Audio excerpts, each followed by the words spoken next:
好簡單嗱，呢個世界呢，其實好多人呢就會覺得一樣嘢就係電話號碼啊、算命啊、風水啊，各類呢啲，其實好似好神怪，或者好似好呢個迷惑性，或者人哋會覺得我係一種迷信。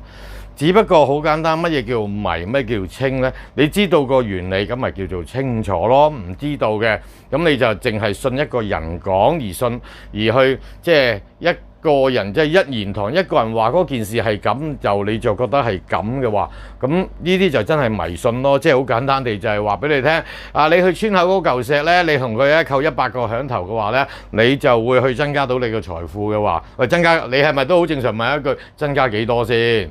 啊，值唔值得我扣呢100個響頭先？啊，如果你扣一個響頭有1萬蚊嘅，你扣100個有100萬，你扣1000個有1000萬，你會唔會做啊？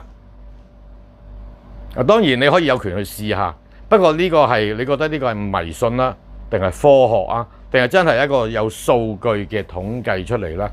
中國嘅玄學不嬲俾人哋一個錯誤嘅感覺，就覺得一樣嘢係好多時都會覺得係導人迷信。最主要嘅原因就係因為好多師傅係唔會咁公開佢內部嘅嘢，或者係點樣運作嘅嘢，佢或者根本佢都唔清楚啊，以訛傳訛，師傅教落咁樣咯。總之 A 加 B 等於 C 咁啊，知係人都同佢講 A 加 B 等於 C， 咁啊呢個就真係迷信。仲要加多一樣嘢就叫做以迷導迷。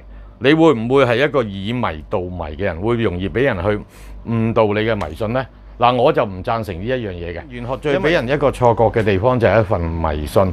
只不過我好認同一句聖經所講嗰句説話嘅，人知道真相就得到解脫。